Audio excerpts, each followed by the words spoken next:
everyone. Happy New Year. Welcome to Momming and Thriving.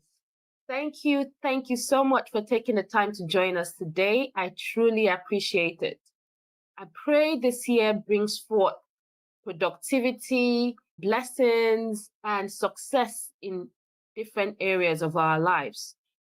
Today's episode is actually going to touch on some of the tools we can use to achieve success. I'm going to start with some questions. Have you ever felt stuck and lukewarm for a long period of time? You believe you're capable of achieving more, but instead the days just roll by and you're not even scratching the surface of your potential. Do you want to achieve more success this year? Then this episode is for you. I'm going to share some tools, as I mentioned earlier, and these are things that I'm currently using and adopting myself. And I hope that by sharing it, that you can also adopt it in your life and get more success. This is not a New Year's resolution. I know New Year resolutions work for some people, but for others, it doesn't. There is a running joke that says how by March, we realize the amount of people that are actually still keeping up with their New Year resolutions. But January, everyone is at the gym, for example. But March, it drops down by about 50% or even 60%. So why do New Year resolutions not work all the time? Well, like I mentioned earlier, the tools today are not New Year resolutions, but just things to adopt into our lifestyles that will give us a better chance to achieve success. So why do you think people, for example, don't stick to their resolutions? What is happening? What do you think is happening to their mindset? I know things can be difficult. I know there are distractions. I know that life happens. But some of these tools are going to ensure that even when life happens, we are still able to carry on and fulfill our goals. It isn't an exhaustive list. It's just 7 things that you need to do that would ensure that you achieve success. So, number 1, it starts with the mind. You can't do most things without working on your mindset first. In order to become something, you have to first see that you are it. So you have to visualize what you are trying to become. It all starts with the mind, moms. It all starts with the mind. So this mindset resetting I'm going to talk about includes letting go of negative, debilitating thoughts about yourself. Thoughts like, I can't, I am nothing, I am worthless. Who would listen to me? I'm not talented. I have nothing to offer. Listen, every single person on this earth has something positive to offer. The first thing we need to do here is identify those negative voices, those negative thoughts. Study yourself, reflect, and identify the pattern. How does your mind speak to you? What does it say? For example, when I started writing my book, I had those negative thoughts as well. A lot of you have seen my book on my social media, Back in the Brave. It's actually doing so well. Thank you so much to everyone that has purchased a copy of this book. But when I started writing it, I had those negative thoughts as well. I'll hear thoughts in my mind saying, why are you bothering with this? What's the point? No one is going to read this. You are wasting your time. You are not talented enough. Who is going to read your work? No one will like this. This is the truth. I had those thoughts as well. I pushed through those thoughts. I wrote through those thoughts. Those thoughts will come and I would dismiss it and keep writing. It wasn't perfect every day.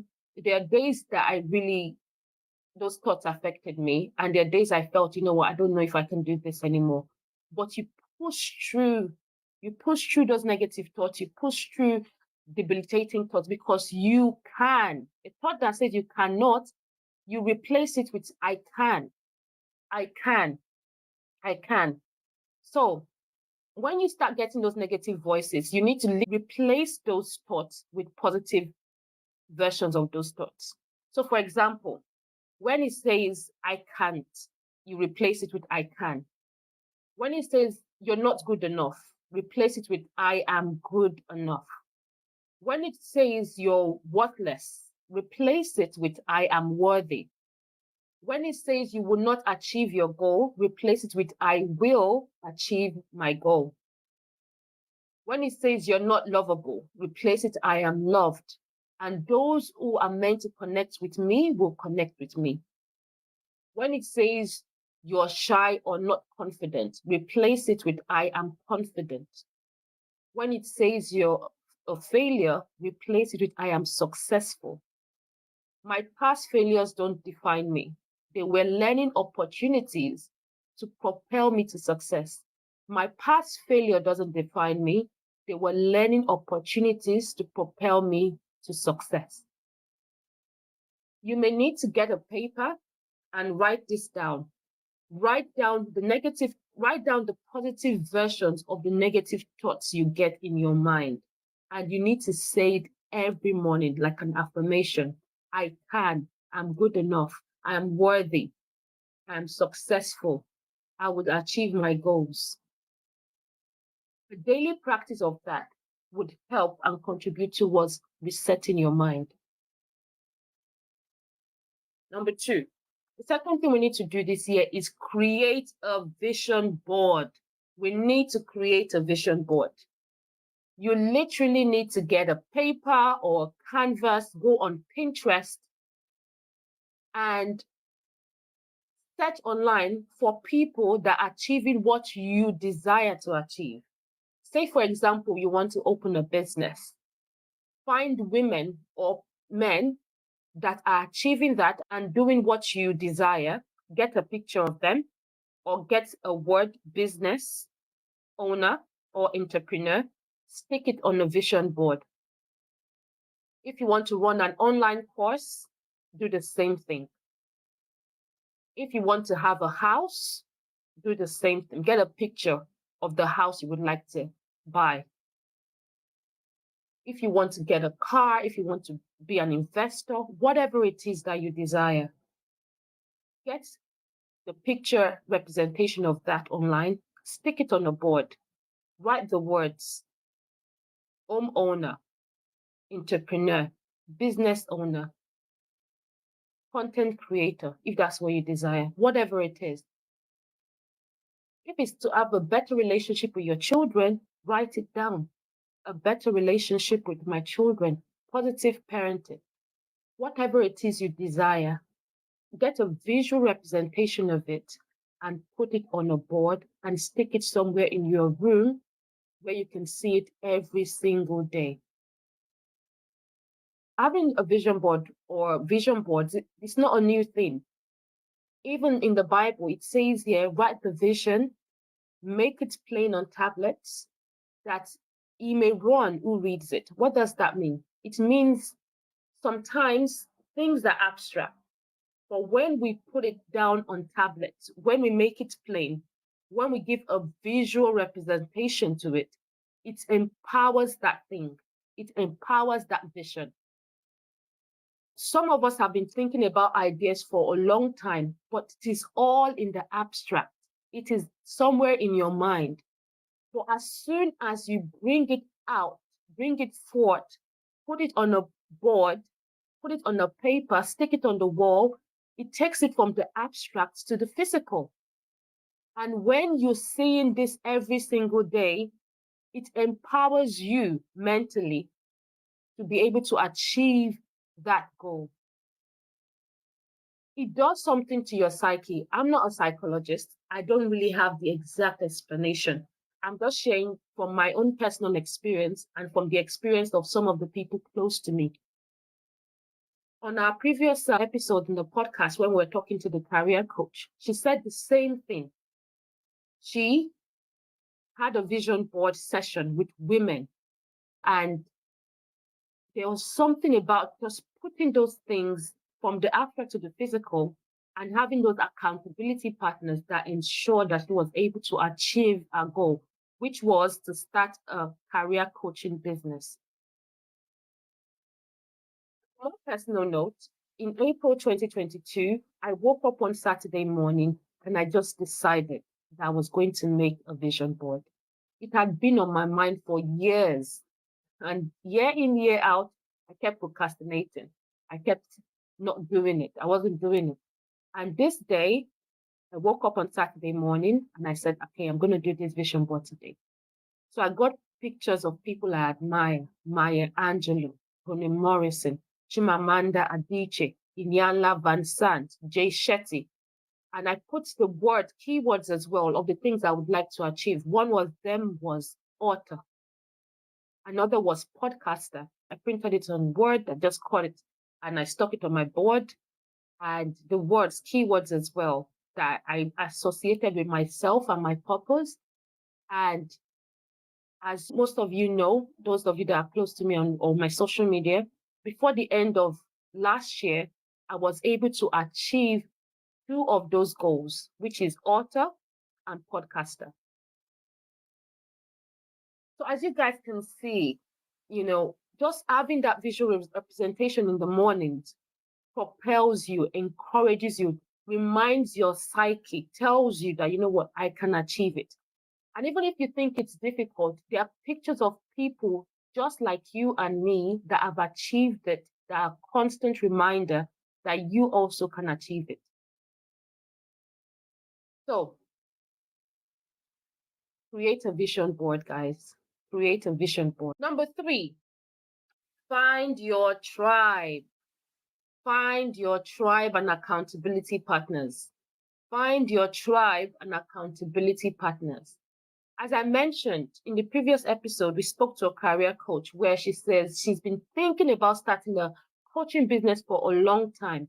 But then she had a vision board session and she had women of similar mindset, brilliant, ambitious women. They came together, they made a vision boards for each other, and then they held each other to account. They were each other's accountability partners. So this is someone that you know would encourage you, would push you, would tell you know what, you can do it. And having that person speak into your life in a positive way just makes a huge difference. It is a fact that the people you have in your circle have a strong influence on how you show up in this world. There's several quotes online about this. But even not looking at quotes, look at people, study people you admire. Most of them always attribute their success with those around them. From President Obama to women that are CEOs and top business people or successful people in all areas and all facets of life. They always say that and attribute their success to those around them as well. So it's important to have the right people in your circle. It's important to have someone that you can consider a mentor or someone that you know would encourage you, someone that will speak positively to you, someone that will say you can achieve it, you can do it. So we need to make an effort. We need to be intentional about having the right people in our lives. For some people, you may need to get a coach. Let's say you look around you and say, there's no one around me that can influence me positively. Then you need to actively seek people outside your circle. Okay? Last year, another thing I did, which made a huge difference, was I got a coach. And it wasn't like a one-to-one coaching session, but it was like a group of us. And it was a program called Viga. And it's by Tombra Nwosuagu. She also has a podcast called Created for More. Guys, you can check out her podcast, Created for More. So Tombra brought us together, just women supporting women, and we went through a 3-month coaching session. Moms, let me tell you, it was a life-changing program. It was a life-changing program. From the mindset to daily practices to mentoring to having that sisterhood, it's really made a huge difference to me mentally. And it's also made me have friends, new friends that were also accountability partners. As moms, we're busy. We have family commitments, we have work commitments, we have several things that we're juggling at the same time. So to do this thing called life, you need people that can support you. You need someone that knows what they're doing, that can guide you, inspire you, and mentor you. If you don't even have the funds or the money to get a coach, just try and find virtual mentors. What do I mean by virtual mentors? These are people that they don't know you, you don't know them, but you admire what they're doing online. So you can watch their videos, listen to their podcasts, read their books. If they've written books, read their books. I have a few virtual mentors that I probably don't know if I would ever meet them in person, but because I studied their work, I know their thoughts, I know how they think, because I literally am being mentored by them virtually. So one of my virtual mentors is Stephen Bartlett, The Diary of a CEO, Jay Shetty, and I love anything by Elizabeth Gilbert. She's an amazing author. I love Elizabeth Gilbert. Elif Shafak is also an amazing author. So me being a person that desires to write more, I'm listening and I'm reading the work of very fantastic writers. So they are my virtual mentors, even if they don't know it. So I would encourage you moms to do that as well. So you don't have to have a lot of money. If you can't get a coach, a one-to-one coach, you can get a coach for a group. That's normally cheaper. Or you get a virtual mentor and just study their work, study what they're doing, and adopt it as well. The fourth thing is consistency and discipline. Oh my goodness. Consistency and discipline. Listen, I put my hands up on this one. I am still struggling. I am naturally a free spirit person. Like I'm a creative kind of just let's see how it goes. I don't want too much structure in my life. It seems shocking, I know, but I'm a naturally free spirit, spontaneous, creative person. That's my natural default state.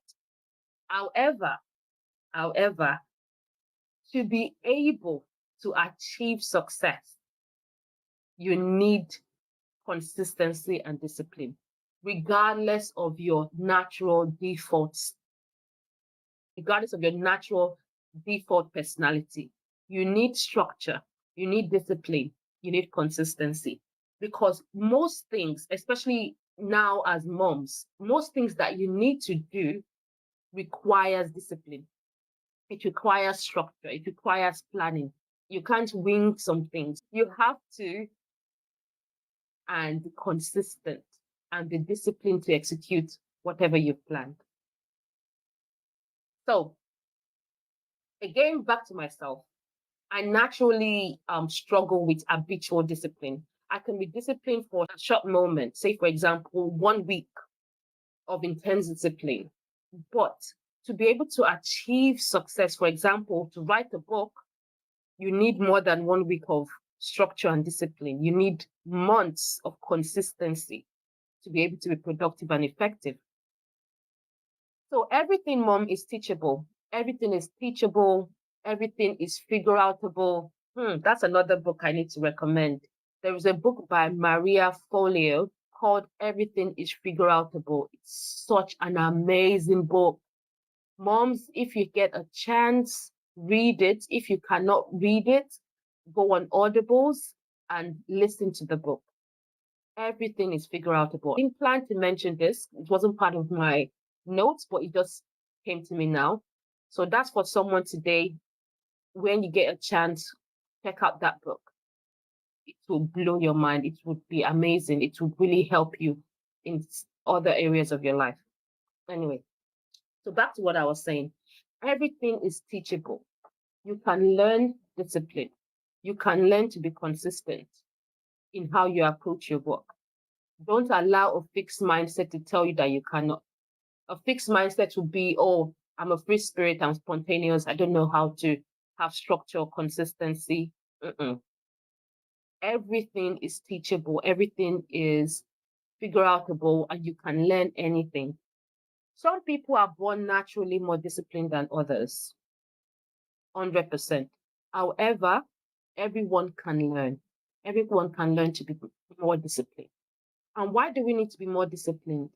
Our goals are not flimsy goals. In this year, some people want to run a business. Some people want to lose weight. Like some people want to have a lifestyle change.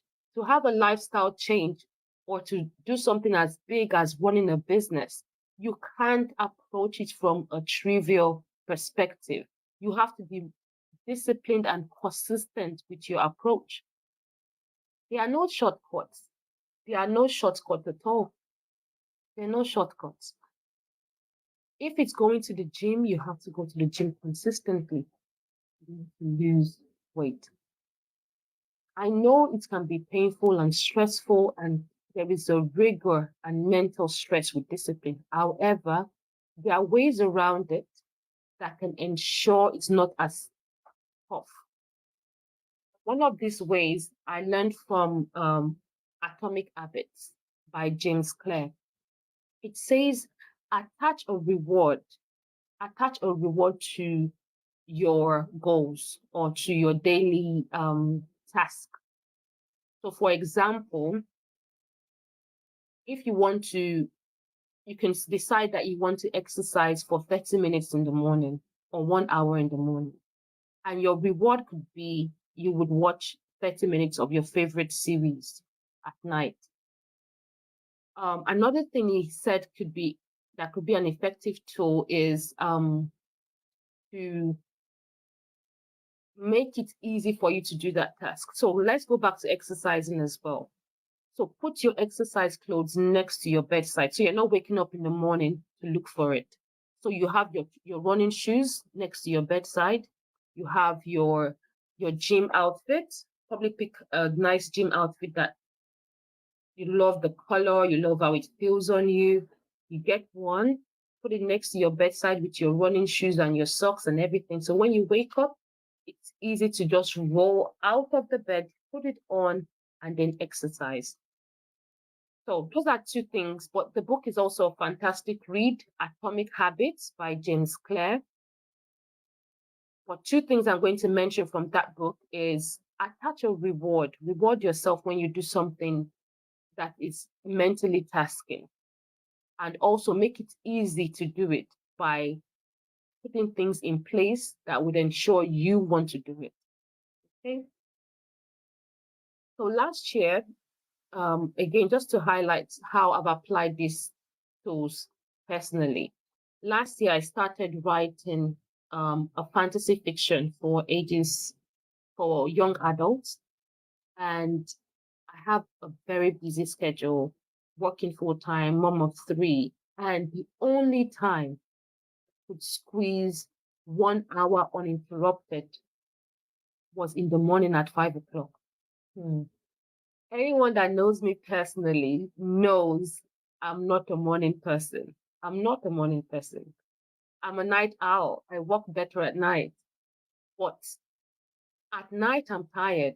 So after doing all the activities of the day, to start writing in the night, like my creative juices was just not flowing. So I thought to myself, how will I get around this? How will I solve this problem? And the only way was to wake up in the morning. So number one, remember, I'm not a naturally disciplined person. I'm more of a free spirit, creative, spontaneous kind of person. And I'm also a night owl. Like I'm not a morning person. But because of this book, I gradually became a morning person. Slowly and slowly. And now I would even consider myself more of a morning person. I still sleep late at night, but I find I'm more productive in the morning. I'm more productive in the morning. So I'm sharing this just to encourage any other mom out there that you can do it. You can do it. Just start small. Start with maybe 30 minutes of exercise in the morning or maybe 15 minutes of exercise in the morning. If you want to be a writer, if you want to have a business, work on your goals every day, whatever that goal is. Work on it every day. If it's to have a business, create a business plan, do things that contribute towards achieving that goal every single day. Even if it's 30 minutes or 1 hour, make sure you do it every single day, consistently. Put reminders on your phone. Sometimes my phone beeps and it says, writing session, 4:30 to 5. I know, but I've put all these alarms just to remind me again to go back to my goals. So some of you need to do that. With consistency and discipline, you can learn it. It's teachable. Use reminders. Make the task as easy as possible for yourself. That was with the reference of putting your gym clothes next to your bedside. And also reward yourself once you've achieved that success. Okay, I'm going to put the link and information for Atomic Habits at the end of this podcast, just so you can check it out if you wanted to read more about it. Number five is grit. What is grit? Grit, grit. What is grit? So what happens when you inevitably have bad days? So what is going to happen when you've had all these plans, you've looked to yourself, you've decided, you've been going, but then something happens and you kind of just give up? What happens when you look at yourself in your mirror? 2 weeks has passed since you've gone to the gym. 1 month has passed since you've gone to the gym. 6 weeks have passed since you exercised or work on your goals. What happens then? This is where grit comes in. There is no point beating yourself up if you've not done what you plan to do. What you need to do is to keep going. The Merriam-Webster dictionary defines grit as firmness of mind and spirit, unyielding in courage in the face of hardship. So, what is grit? The firmness of mind. The fact that you know that, okay, I've not done this for 2 weeks, but I'm going to start again. I can still do this and still achieve my goals. It means that even if you perceive that you failed, note that I'm using the word perceive because I don't believe that by trying you can fail. No, the fact that you're trying already means you're not a failure. So even when you perceive that you've not accomplished your goals or you perceive like you let yourself down, you need to keep trying. You haven't failed until you stop trying. I'll repeat that again. You haven't failed until you stop trying. So grit, moms, we need to have that grit.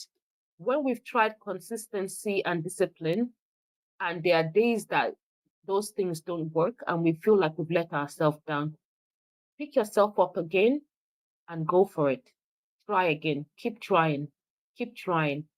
Grit is when you keep trying. That firmness of mind to keep trying, that is grit. We need to have grit, moms. Now, number 6.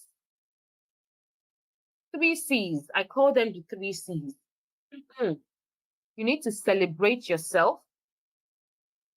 You need to congratulate others. And you need to collaborate with those who can lift you up and elevate you. I'll repeat it again. You need to celebrate yourself. You need to congratulate others.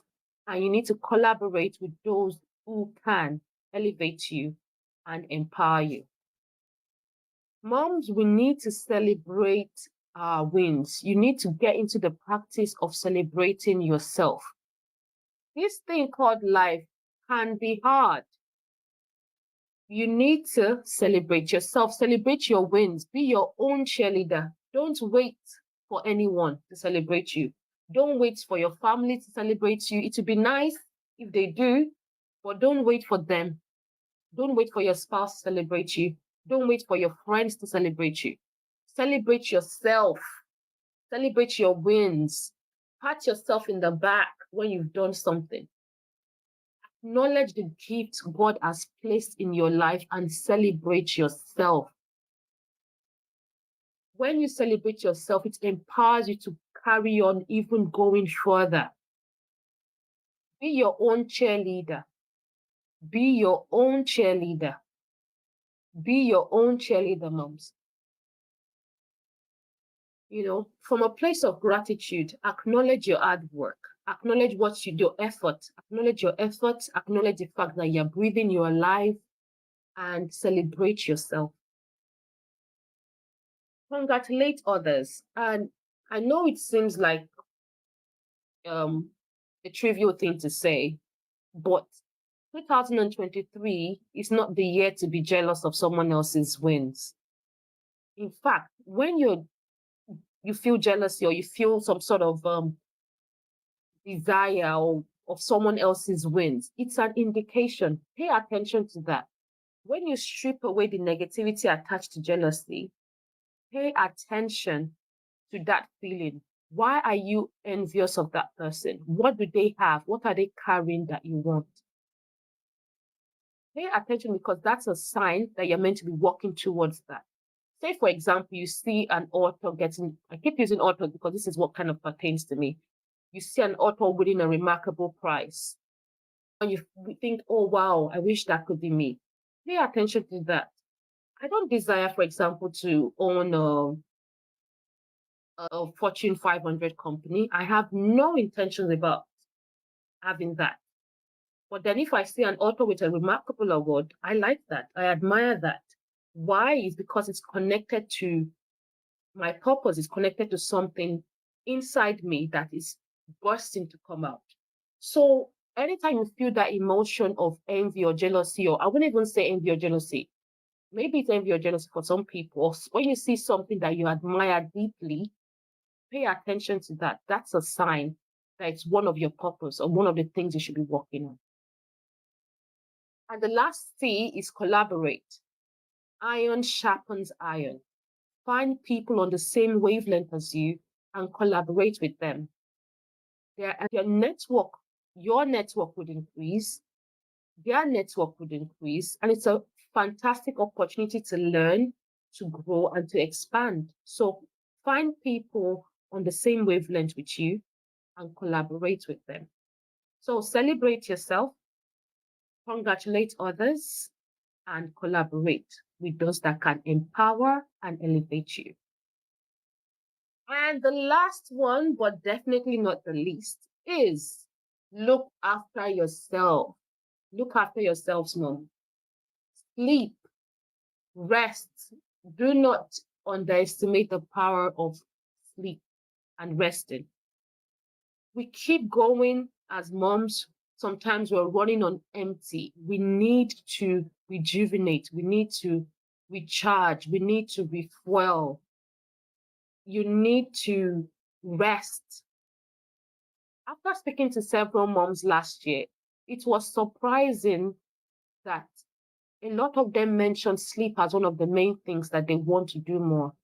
Because obviously there's a challenge of looking after kids and looking after the home, but trying to find time to sleep is so important, because that's the only time you get to rest and recuperate, re-energize yourself to carry. When you don't sleep or you're not resting, you become grumpy, you become irritable, you become difficult to live with. I'm smiling because, moms, we know what I'm talking about. Not having good sleep can affect your mood, and it will also affect those around you. So anytime you put your children to sleep or you've got a moment, don't go on Netflix and chill, because that's not resting. Okay, Netflix can be a good way to unwind, but you know how it goes from episodes to episodes and next episode. It's so addictive. So it's better to just watch one and switch it off and sleep.